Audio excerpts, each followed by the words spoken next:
So how does one make a memorable D&D character?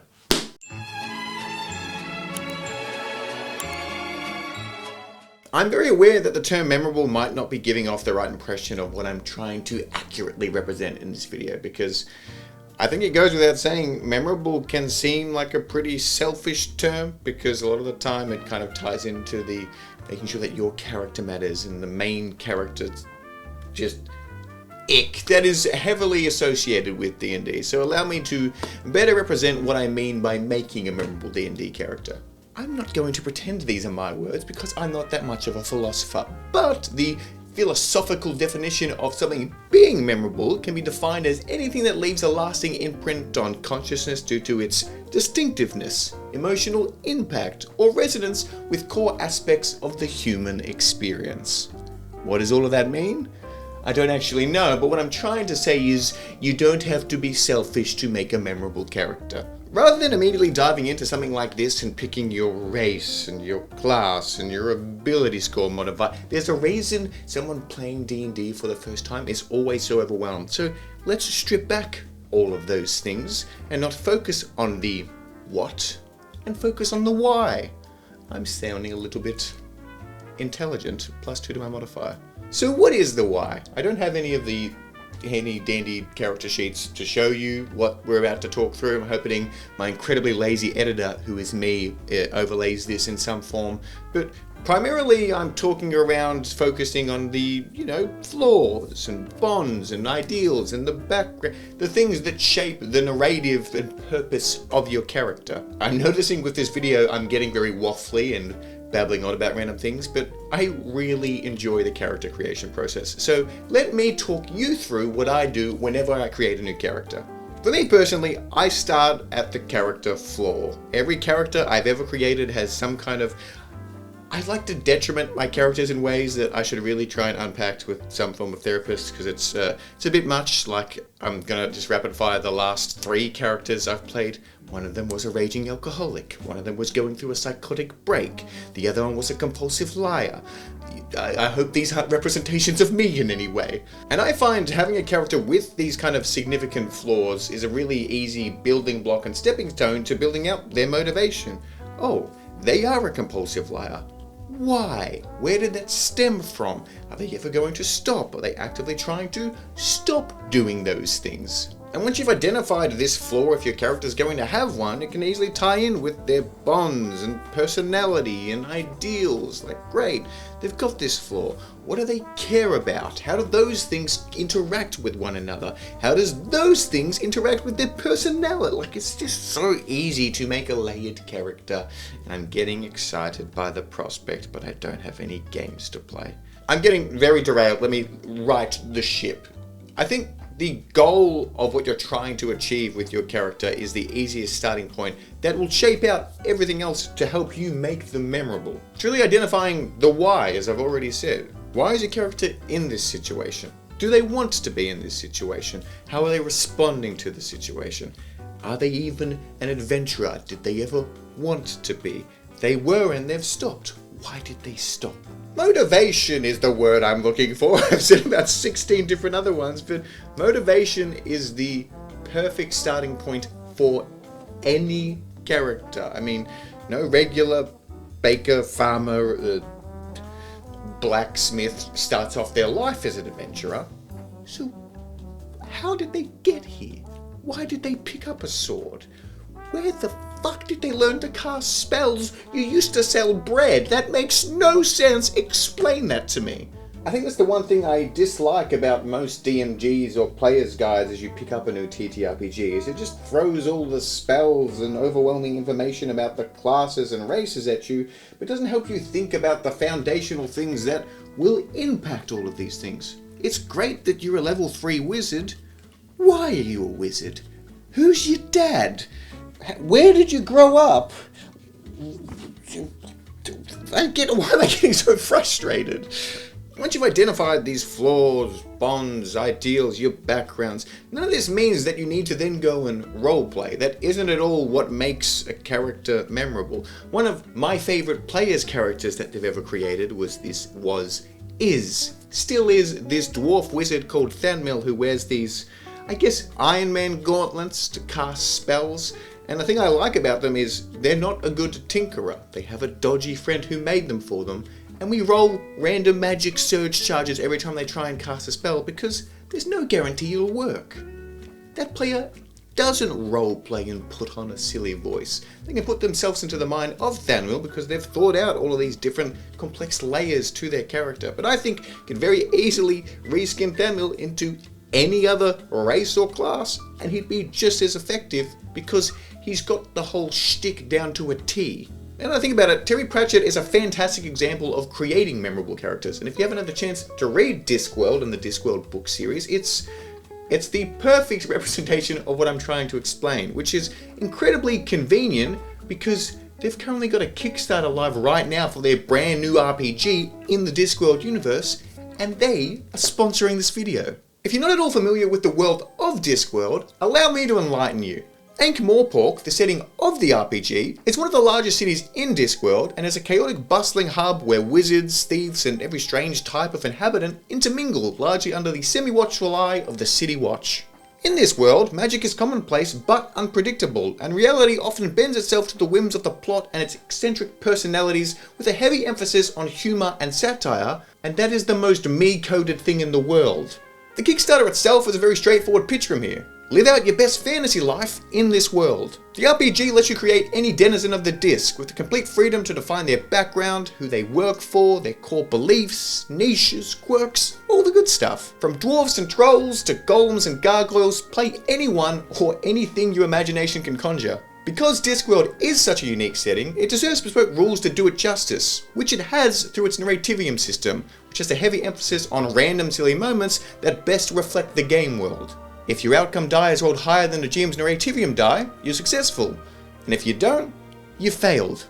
Now if you do want to go off and check out the Kickstarter for yourself, be sure to act fast because the link in my description is only open for a couple more days. Now let's get back to some more memorable character building. So let's say you've gone through the process and you've identified your why. You've got the why of a concept of a character.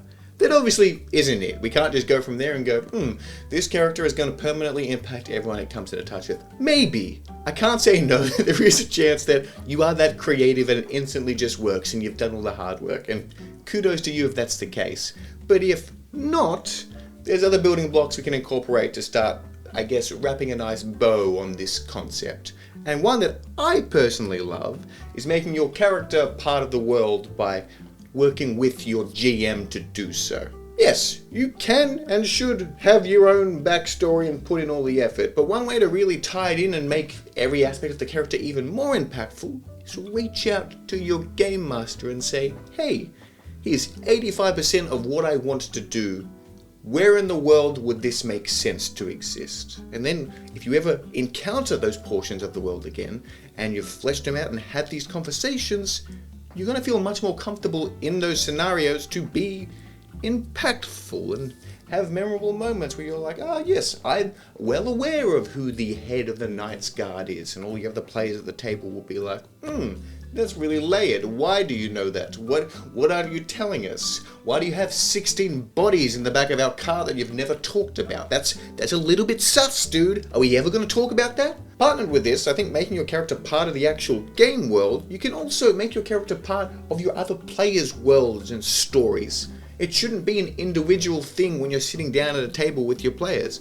All of your players around you have complex, beautiful, and sometimes terrifying parts of their story that they've written down and want to share. Be a part of that. You want to be memorable? Be part of their memories. Be part of their story. Help them tell their story. That is memorable. As mentioned previously, anything that leaves a lasting imprint on consciousness is memorable. It doesn't have to be super emotional or gut-wrenching. It can just be a little funny thing that's happened or a reoccurring bit that is so in line with this concept of a character that you've got that it's hard to forget. I'm going to keep harping on about my own characters because I make content and think I have a lot to say that's interesting, so sue me. One of my favourite characters I've ever made is Grimgore, a 2-year-old goblin, quite literally 2 years old goblin that was abandoned in a sewer as a child and raised by a goose. that it's more layered than just that. And the major flaw of Grimgor was that he had severely disproportionate legs, so he walked with a severe limp and couldn't navigate around the world as easily as anyone else. Which then tied in nicely when I complimented with the fact that he was a druid. And if he wild shaped into a wolf, sometimes the wolves would have little wheels and all these other intricacies. And there wasn't really much more to the character, but he was incredibly memorable to everyone that got to experience playing with me because I stuck to the shtick, and it was a little bit cutesy, and it was a little bit sad. I think a really important call out as well is that the entirety of a character arc, in my opinion, is memorable if done effectively. If you introduce a very grouchy halfling rogue that is mysterious and giving off big Shane from Stardew Valley energy, and then as you progress throughout the campaign, they open up a little bit. They laugh every once in a while. Something significant happens where they step in and use all of their prior knowledge and trauma to interject and emotionally bond with the players. Of course that's gonna be memorable. It's fucking amazing. That doesn't mean at all you have to have every single part of your character thought out before you start playing. In fact, I think it's better that you don't. Your character's playing and living in a world as you play in it. Let them live. Let them grow. Perhaps what you've written down in your initial character sheet changes. They're going to have different flaws as they evolve and grow in this world. They'll find new bonds and ideals, and their story will change because you are playing in a story. I'm tying together all my thought process here naturally, and I'm loving it. Your character sheet when you first sit down at a D&D table is going to look drastically different to the character sheet when you're level 20 and have killed every god in existence, because that's growth. There's gonna be memories and things in that make... I love this game. I'm realizing the more I talk about it. And now for what I feel is the easiest part. Once you've done all these things, you've got your why and your motivation and goals and objectives and all of the other buzzwords I've said 16 times already. You're part of the game world. You're intending to be part of your other players' characters and their stories. Now you just get to pick your class and your race, which I think, once you've addressed all of these previous things, is even easier. Maybe a severe life event has affected your character and it's changed their entire arc, and they were once a humble farmer and then trauma happened and they got so angry at the world. Barbarian. It makes sense. They're angry. There's a flaw. It's also a strength in a barbarian's case. Maybe you've got a character who's been tormented by a lot of life events and they're looking for some kind of figure in their life that deeply impact them and get them out of their rut, and you go, you know what would make a lot of sense here? A warlock patron who's going to directly interfere and affect my life. Maybe your character hates themselves and you go, perfect, make him a ranger. That was so mean.